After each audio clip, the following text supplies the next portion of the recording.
অভিমানে বাড়ি ছেড়েছিলেন 2002 সালে। বয়স তখন সবেমাত্র কিশোর। শুরু হয় জীবন যুদ্ধের কঠিন অধ্যায়। চট্টগ্রামে একটি রঙের দোকানে বিনা বেতনে কাজ করে জীবনযাত্রা শুরু করা সেই কিশোর আজ দেশের সফল ফ্রন্ট ডিজাইনার ও উদ্যোক্তা। তার নাম শরীফ উদ্দিন শিশির। নোয়াখালীর সুবর্ণচর উপজেলার চরক্লাক ইউনিয়নের জনতা বাজার এলাকার মৃত মোহাম্মদ শাহজাহান মিস্ত্রির ছেলে শরীফ উদ্দিন শিশির। জন্মসূত্রে সুবর্ণচরের হলেও তার পূর্বপুরুষের আদি নিবাস চট্টগ্রামের সন্দ্বীপে। নদী ভাঙনে 18 বার নিঃস্ব হওয়া এক পরিবার থেকে উঠে আসা শরীফের জীবন গল্প যেন সংগ্রামের জীবন্ত প্রতিচ্ছবি। জানা গেছে, পরিবারের সঙ্গে অভিমান করে 2002 সালে চট্টগ্রামের হালিশহরে আসেন শরীফ উদ্দিন শিশির। দীর্ঘদিন খেয়ে না খেয়ে বিনা বেতনে অথবা একটা সিঙ্গারা খেয়ে মানুষের চাকরি করেছেন। 2009 সালে তিনি চট্টগ্রামের হালিশহরে নিজের প্রথম প্রতিষ্ঠান শরীফ আর্ট গড়ে তোলেন। এরপর একে একে প্রতিষ্ঠা করেন শরীফ art school, Sharif IT.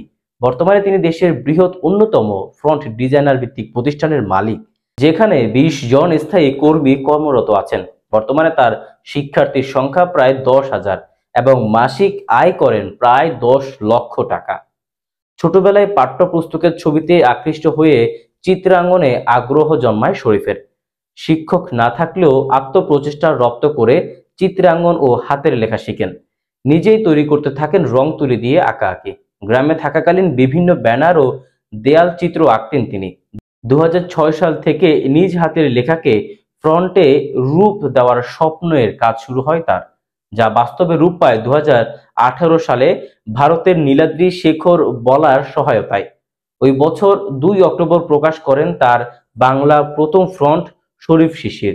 ফ্রন্টটির design জগতে দ্রুতই জনপ্রিয়তা অর্জন করেন এবং ইন্টারনেটে বহুল্য ব্যবহার বাংলা ফন্টগুলোর তালিকায় উঠে আসে। বর্তমানে শরীফ উদ্দিন শিশিরের তৈরি বাংলা ফন্টের সংখ্যা 43টি।